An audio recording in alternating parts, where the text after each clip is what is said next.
So, sun's in. Chart. Huh? Yeah, pull the chart. Let's have a look. We didn't do it the other day, but we're going to do it now. Hey? While we play dress-ups. I've just taken mine off because I can't. Oh, it's 11:14, babe. Okay, Venus in Sag, 11:14.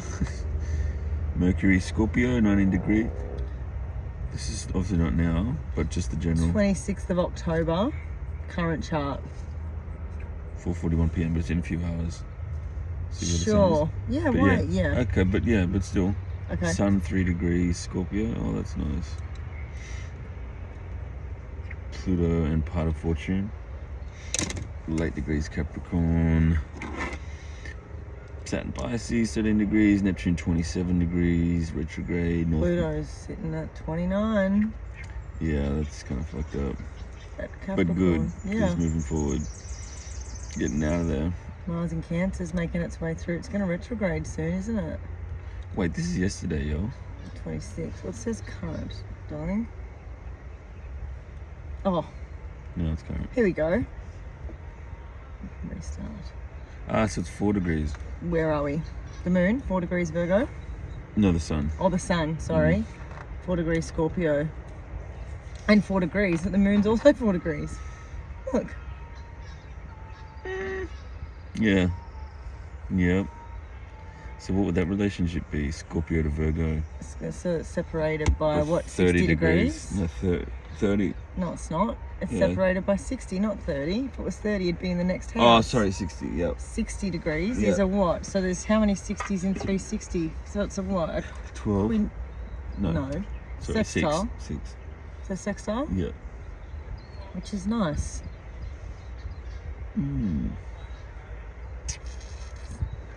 I mean, it's the sun's day to day, so I just focus on that one, the day of the sun, which is Scorpio. So. And what are the aspects that are happening to that sun? Well, it's sextile the moon. Yeah, sextile the moon, which is nice. Yeah. I didn't talk about that, but your friend did. And Cancer, Mars Cancer, it's also in a water sign. Neptune's also Saturn. So they're in the, but they're late degrees. They're in water sign, really. but they're still both in water signs. So they're still within 30 degrees of the triangle. Because whenever it's just aspecting the water signs, because they all work together. Like all the elements function in triplicities. Like they all, and their stages of development of that body. So the water signs are developing the emotional body. Yeah. And it's Cancer 4th house. Attachment, bonds, mother, it's nurturing, it's feeding, it's how you take care of yourself, basically. Like how your spirit takes care of your adult child, your all the parts of yourself, actually. But in reality, it's the mother, it's breastfeeding, but Scorpio's actually then bonding with another person in a sexual, intimate, physical way. We have to trust another person with your whole fucking life, and intimate processes, which is what Scorpio deals with. Whereas Pisces, the 12th house, is like you bond with the Creator, you bond with Spirit, bond with God, actually, in a so that's spirituality, that's meditation, that's like anything that you connect with the Creator. So the waters like through feeling, so it's like forming attachments and on a feeling level and developing the feeling body. So those three are aspected, like Pisces, Saturn and Neptune are both in the water sign. So spirituality right now is, it's definitely getting highlighted. But they're going to change soon, so they're going to change into Aries. So that's going to be a big change. And Saturn and Neptune both change from Pisces into Aries. It's going to change a lot. It's going to be they're going to come into contact with the North Node. Yeah, they'll switch, they'll swap. Yeah, so they're going to cross over. The yeah. North Node's going to come past Neptune and then Saturn as well. Yeah. What will happen first? Neptune's slower than Saturn, so will Saturn. Yeah, Saturn might catch up. They might even have a conjunction, which would be crazy. A triple conjunction, maybe. Triple. I wonder if they all hit each other. See, they're just all that sitting there. Oh yeah, they Heading, so might. the north node's heading Yeah, they will towards- actually. No, they will for sure. Yeah, That'll be fun. that will be fun. And I wonder where it'll be. It'll probably be net Pisces. Probably be late degrees Pisces. Probably be like right on your fucking Right on moon. my moon. Probably. Yeah. So it's this. I mean, the harder aspect of especially late degrees Pisces is just so open. There's just so many possibilities. You're open to everything. It's almost schizophrenic. Like I'm open to everything, and unable to sort of choose anything. I relate. So it can be like fucking stressful because it's like Relate. everything's open, but there's no real No boundaries. no boundaries. But I think Saturn's good there. I think that's Saturn's good 'cause Saturn's it- doing some work there. Yeah, I do like that. Yep, which is about, you know, when Saturn's there, it'll just put boundaries. It'll put necessity for work. It'll be like, okay, no, you have to do this work. Which, you know, in Pisces, really, it's just using the emotions, using your feelings to connect with the pure element of nature, whatever that is, or the better part of spirit. So it's like having your emotions, your feelings, as, you know, it's a 6-ray energy of devotion where you're calling forth through the emotions a connection to a higher thing, which is like love. Actually, it's the transcendent quality of nature is love, and the spirit, the transcendent element that communicates through the totality. So it's We've also got Uranus currently perfectly at 26 degrees of Taurus. But it's is it not retrograde yet? Not yet. Yeah, it is. Look, it's Yeah. retrograding. So that's fun. It's just doing a little like rubbing over my ascendant. So anyone with anything there at 26 Taurus, 27 Taurus, 28 Taurus, Uranus is there Late doing degrees its Taurus. thing.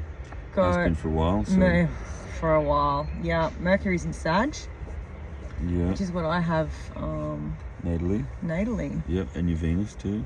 Yeah. Yeah, so that's Yeah, good. Venus. Oh, you got both. Yeah. Oh, sorry, Venus is in Sag. Yeah. Which My you got? bad. Mercury's in Scorpio. No, that's right. Venus is in Sag. Yeah. Mercury's in Yeah, Scorpio. that's right. So he's sort of wanting to go to the depths and yeah. So Scorpio is obviously the underworld experience before the kind of liberated Jupiterian travel aspect. You kind of have to go on this. Anyone's ever had any kind of shamanic experience, you kind of have to go through inevitably cleansing, like a death process. Yeah. And it's like a shedding. Scorpio can be a shedding, you know, like I mean, in the Scorpio season, everything's Well, it moving is. through there. That's So right. Venus has just been through there. So we've all Yeah. just experienced that. yeah, Now Mercury's going through there. yeah. The sun's going through there. So what is Scorpio then? Tell me, like, what is it? What is Scorpio? Scorpio is a fixed water sign. Yeah, It's ruled by Mars and Pluto. yeah.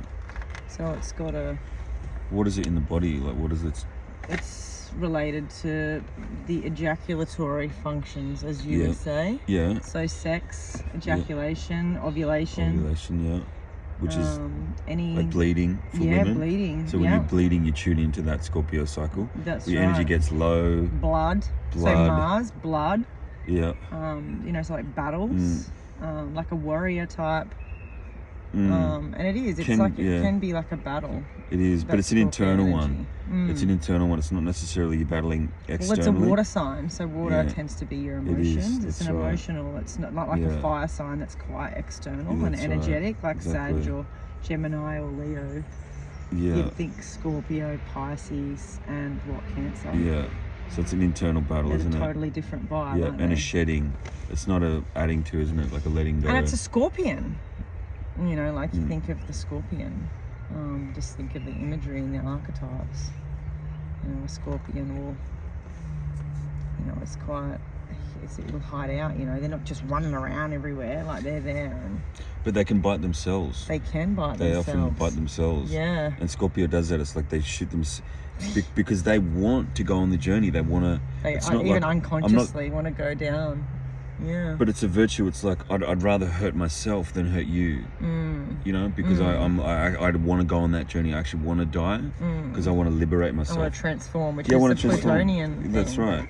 which Like- the collective goes through, because Pluto is very much affecting everybody as it sits at 29 Capricorn. So everyone can tune into what Pluto's doing and where it is. If anyone's got anything at 29 degrees or anything cardinal, any of the cardinal signs, so it's actually opposing Mars at the moment. See? Yeah. Yeah, Mars Cancer. Yeah. So there's the Mars Cancer and Pluto Cap are having a pretty strong opposition at the moment. Yeah, which is funny because they're co-rulers, like the traditional Mars. Mars and Pluto, they're co-rulers. So they're friends, you know, like they're both... In the old world, Pluto rules the night and Mars rules the day. Yeah. They were the two rulers. Yeah. But yeah, so them sitting in cardinal signs are like, okay, the outer world and all that, but then the personal inner world, they're just, I guess, going on journeys with that, the masculine archetype, but... I don't know what else I see there really. Where's just to pick it out, we've got Chiron still in Aries. Yeah. Chiron's in Aries. Yeah. Which is like wait. So just Chiron Aries is like, well, the healing comes when you're assertive. Like you get the healing. Well, the wound is with the self. Yeah, well, that's, you can fuck yourself up by taking too much damage. Yeah, but heal yourself. But that's where the wound. Yeah, see. Well, the North Node's there too, so it's kind of like. But which is it? Is it the healing or the wounding? Because they're linked, aren't they? They are linked. So you sort of have to be wounded. Oh, but I don't know. I'll say it this way. Chiron Aries is like, yeah, the healing comes when you assert yourself. You know? Yeah. Like, that's what you need to do. That's right. So, yeah. You know what I mean? Yeah. Yeah. Aries rules the first house. Yeah. So take action, move forward, you know, do what you got to do. Don't think about it. It's a pre-rational, just do what you got to do. And that's how you're going to heal, you know, don't think about it. Don't get lost in the Pisces land of... And I guess the wounds are around not doing that. Yeah, that's right. So that's right. When you the woundings come because you're not doing shit. Yourself. That's right. You know, you're more tuned into the collective. Yeah, what other people want. Oh, it might work. It might not. I don't know. What should I do? Libra. Yeah. The Libra expression of, the you know, people pleasing and conforming and not wanting to upset the apple cart, maintaining status quo. Yeah. I bet I might. Which is the scales. Keep the scales balanced. Don't let it tip because you'll upset somebody or something might fall off. Yeah. So fuck that shit. Yeah, well, that's what it's saying, isn't it? Yeah. It's kind of, and with the North Node there. Could be a double-edged sword though. Like I feel like also it could be like you can push too far and you can be so assertive. You know what I mean? You could go the other way, couldn't you? Where it's like you're just asserting so much. It's all, I'm just going to dominate the fuck out of everything. Well, I guess that would be planets or hard aspects where it's just giving you too much of that, you know? Yeah. That charge, like... You might have Chiron in the first house. Like me. Yeah. Yep. Good turn. Yeah, well, I sort of relate to that Aries Chiron because I do have that in the first house, but it's just got a Gemini flavour, so it's more around. It's in the the ideas of thinking, and hands and communication and what I say, how I express myself, how I think, how I maybe show up. Maybe the duality of my existence. There's a lot of that, isn't there? Split. Yeah. Yeah, I can definitely tune into that.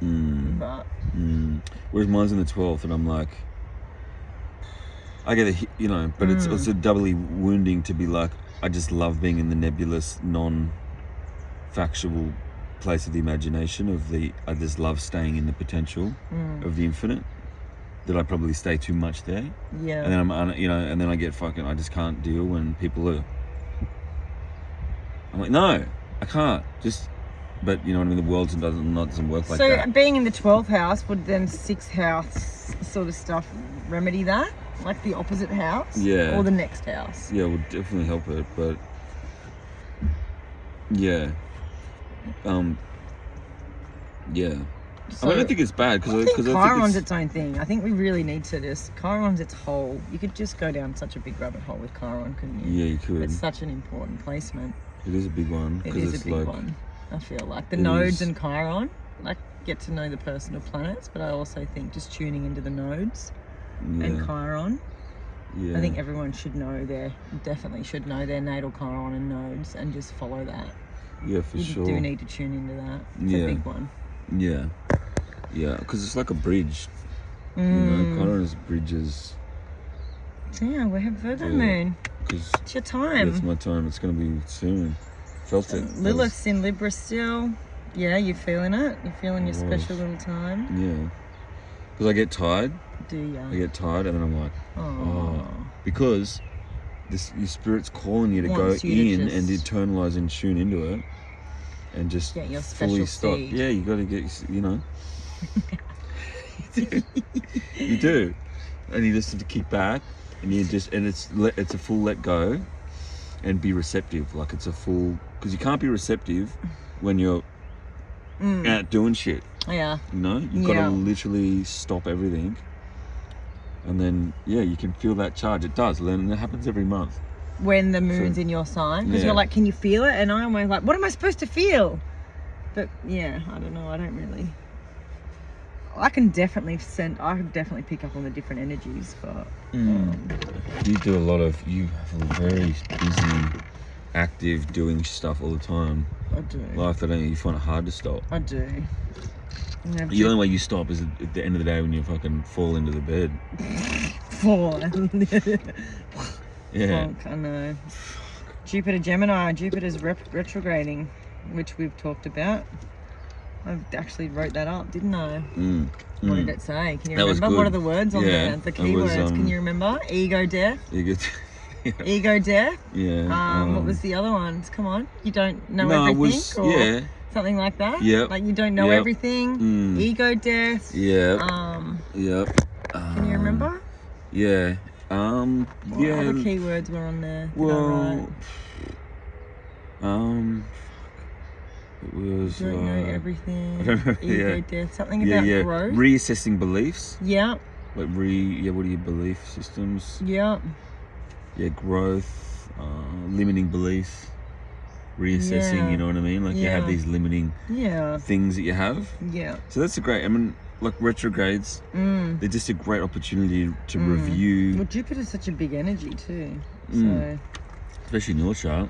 Every planet in Sag. I'm super Jupiterian, and I have Jupiter in Aquarius, but it's in Gemini. When it hit my Chiron and it hit your Chiron, it will almost go back to there too. It retrogrades all the way back to 13 degrees. So it's at 20 and it's going to retrograde right back. Yeah, so I don't know.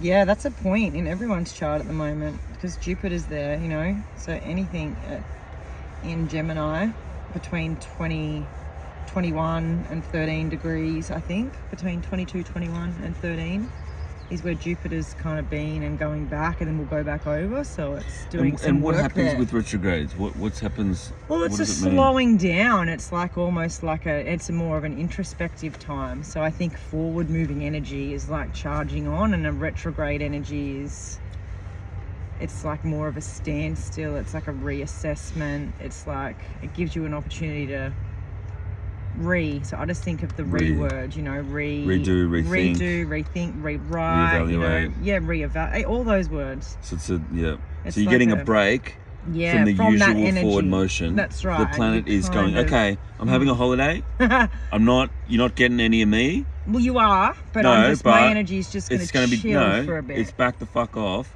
so that you can have a think about it and know what it's like. And then we'll move forward again. Yeah, but you're getting But it's like buffering over a spot. So say you had like a rough spot on your hand, the planet will go over there and starts to work on that. But then it retrogrades back over it, and then it goes back over it again. So you're kind of getting more juice out of it. So retrogrades get a bad rap, but I feel like they're actually good. You know, there's a purpose for that energy actually really haltering on whatever that degree is, and going back over that little point. And we all have a specific point in our chart But, you know, whatever it is, you can tune into it. Look at the house, look at the sign. People use Sabian symbols, whatever, the deacon, all the things. And it's obviously that little area is just getting some extra focus. It's like you're just getting a little bit more exfoliation there. It's not necessarily bad. It's actually good. You know, you want to remove dead it's like a skin cells. Consciousness exfoliation. That's right. So it's not a like, physical. It's just like we're so just it's like getting, you know, stuff that's stopping you from being in connection to.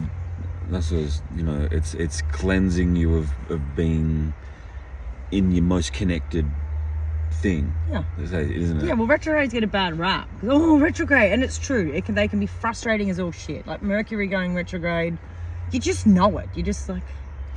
But isn't that just because we want it to be definite? Well, we're charging forward still, but the energy, the support's just not there to be just going as usual, because the Mercury energy is actually back here. We've got to sit with it, and you just got to expect things to just to be clunky and accept it, where people just want to live as nothing's different, where the energy is actually different. Especially with the mind, because it's always like wants things to be definite. Because we've actually left the bicameral mind of where we were, the right brain, and that we're actually functioning fully properly, and the hemispheres were. What's bicameral mean? It's a period. It's a period of like we're essentially in like a paradisical type of consciousness where it happens. People get hit over the head or have these accidents, and they wake up and they're in this completely blissed out, fully connected, mystical state. They have talents that can do all this crazy shit. It's crazy. So literally we came from that, or that you know, and hopefully we're returning to it. But we've got this temporary intermediary, like rational mind thing that's in the way, and we love getting locked there. Because we've got a temporary steward, you know, the servant has taken over the fucking master's house and is now, you know, barking out orders. Yep. And this is the right brain and our need for definite facts. You know what I mean? We've got to have it sussed because we've lost the natural. We've fallen out of it. Something's happened traumatic, and it does come from trauma. It was traumatic to fall out of this state. So now the right brain has kicked in and gone, right, I'm the boss now, and you listen to me, and we're going to have the facts. It's going to be definite. We've got the time schedule. This is here. I want you to show up, and you got to perform. Is that right? Yeah. And if you don't, you're fucking in big trouble. Watch the language. Sorry. So. Well, yeah.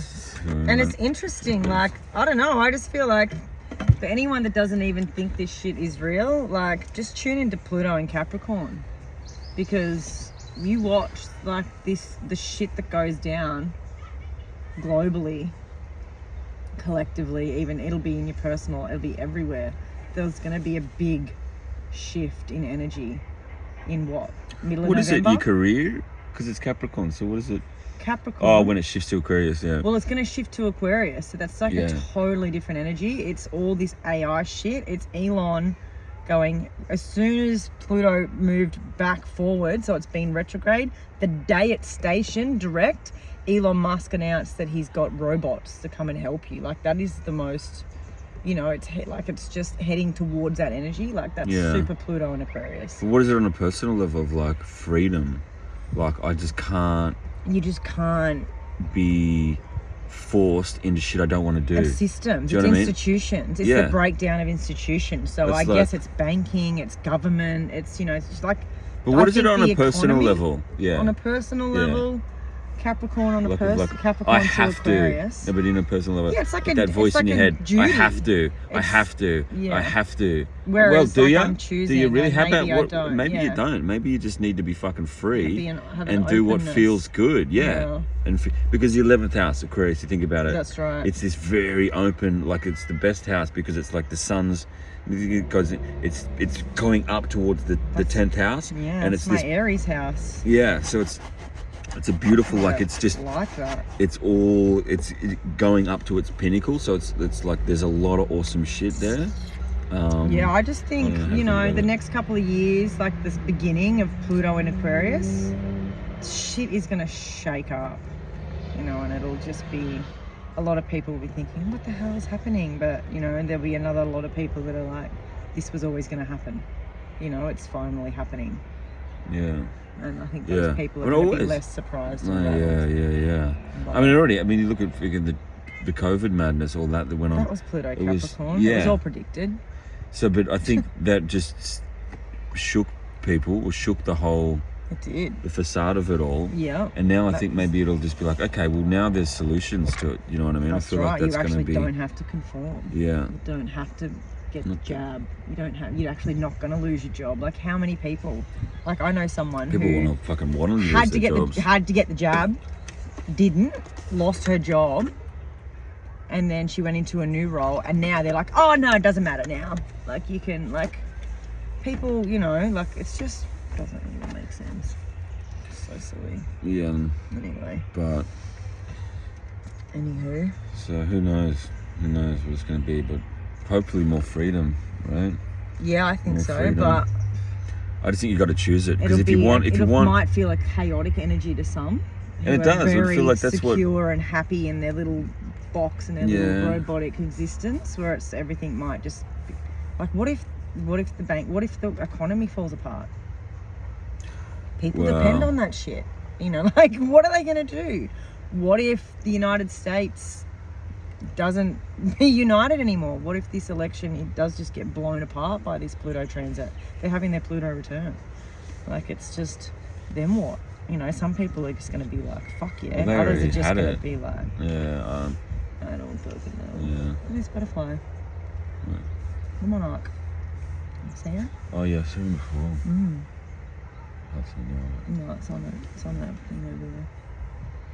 I don't know. I personally feel like it's going to be great. I got Moon and Jupiter in Aquarius. I can't wait. I think it's going to be good. People with Aquarius, it's going to be like Pluto brings power. Pluto brings wealth. I've got Jupiter there. It's going to be great. So it's going to be great, but you got to go with it. You got to be. And the thing with Aquarius, it's freedom. It's just like. I think it's awesome. I'm actually excited. Yeah, I'm pumped. It's going to be good. Pluto in Aquarius is good. Yeah, it's super cool. Because it's the energy of the age. So the energy, we're in the Aquarian age, isn't it? Yeah, it is. Like so it's where like, we're meant to be. We're like finding our little flow. It's like now we come into power. I mean, you either, yeah. Well, you either go with it or you resist it. Do you know what I mean? It's like a. But some people have, you know, like they're more cardinal types. They might have a lot of, you know what I mean, and they might. I mean, I'm sure but you never be just one anyway. You look at everyone's chart. Everyone's got everything. I know. That's right. Well, you can chart it out. You literally can look at their. You can do a tally and go, right, which you do. How much mutability do you have? That's are you more mutable? Are you more cardinal? And you're often all of them. Yeah, or are you more earth, like your element? But depending on lacking of, like if you don't have knowledge of yourself, a lot of these things are unconscious to yourself. That's right. That's why astrology is great, because it'll give you the actual tools to go, oh, look, I have an outer planet in a mutable sign. Yeah, that's right. And you're like, okay, well, I'm good with this mutability. Like, I'm used to this. This is, you know, and when everything's very fixed, it can be quite challenging for someone that's highly mutable. But it's almost like kind of good for us. Like, we kind of need it. But you've got to find the equilibrium in your own being. And that's with your natal chart. So you've got to get that one first. So click the link, get a reading, because you need to know yourself first, and that's what your introduction to astrology does. Then you've got to, hopefully go ahead and do the course, study to know the whole zodiac, the houses, the signs, the modes. Well, then you can look at this and know what it means. Fully, and then you can look at your progress chart, because that's the next thing. Once you know that, then you go, okay, because I actually have a progress chart, which is your chart that you embody right now, which is different again from your natal chart. So then you have to reassess because you're growing, and you've got the gives a degree each year for the planets. So like you're a progressed Aquarius now. I am with a Leo moon. In the third house. What? What are you, little Libra boy? You're a Libra now. Cancer moon. With a Cancer moon. Yeah. Aww. Darling. So it all changes, and that's the progressed moon. So it's a progressed chart. So that's another one. That's what I want people to, you know. But that you have to know your natal chart fully, and then you have to really actually know the basics. So we have that in place. Click the links, and you know what I mean. Then we can get you to the progressed chart. And then I'm also using, and I'm not even doing it for myself, but solar return charts. And you look at your like the year ahead. You know what you're like, what's happening for you. What's going over? Does that what's hitting points in your chart? Which I've found pretty actually useful. It's actually very cool because as things like you kind of can be like, oh, this is what's happening, this, and you don't really follow it, but you know it gives. And you... which is you're talking about. This is like okay, so Neptune's going over your moon. That's right. So I know you sort of can look ahead at what transits you're having. Yes, you're going. Well, Uranus Neptune's going over my ascendant. It's all opposing my sun. It's all aspecting my natal sun. Jupiter is. Well, no, like yeah, that's right. Yeah. Well, Pisces to Sag. So Neptune is making a square. Yeah. And you know, Saturn's been doing the same. I'm having a Saturn square. So you have your Saturn return, and then what happens is you'll have your Saturn square. So you'll go through all these transits in life. So you'll have your Saturn return, which is another thing like Mercury retrograde people sort of talk about. But it's an ongoing process. It's not just one Saturn return. Like you have other aspects to that point. And so I'm having that square where it's aspecting all the shit that happened in my return is now being aspected, you know, as Saturn moves through Pisces. And squares are challenging because they're like... It is. I can vouch for that. It's actually... it's very literal. And which is just usually about, okay, so that's the challenge, and you go, okay, it often has to do with resolving through hard stuff. It does. It's kind of making you look at, well, this is what happened, and now how's that affected you? And I was just... What impact has these choices here, and whatever happened here, now you're up here, and how did that actually work out for you? And the key to that is, for me, always going to looking where Saturn is currently. Because where Saturn is, it'll tell you that's what you need to do. That's the lessons. Well, for anyone, that's right. So you go, okay. So I'm just going to surrender Saturn Sag is going through that. I'm just going to surrender things to the Creator, and I'm not going to. It's not going to be me and my fiery self. I'm going to put it on the altar and let God transform it the way it does and offer it up. You know. Yeah. But you got to know your chart. Yeah. Otherwise, it's all mumbo jumbo. It doesn't mean shit. That's right. So click the link and get the reading. Yeah. And get on the journey to know astrology, because it's not a belief system. You either know it or you don't. And what's happening regardless. That's the thing. No, but it's like mathematics. You either know it or you don't. You don't believe in maths. You can't. That's it. It's not. You don't believe in it. Well, I'm telling you, it's happening. So it's like you have. It's not that you believe in it. You either know it or you don't know it. That's right. So that's what Astro know.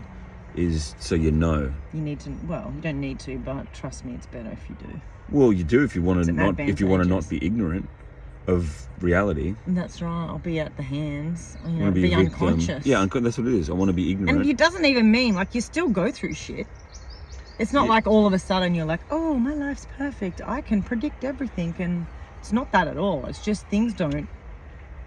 You just can kind of take things on a little bit more and have a bit more understanding and actually work with it and not be battling against all these things and not knowing where they're coming from. You can actually integrate it and go, okay, well, I'm being taught a lesson, you know, whatever that is. This is my karma. This is it's a rite of passage, you know, like Neptune on your moon. Not everybody has that. That's obviously something that my soul wanted in this lifetime.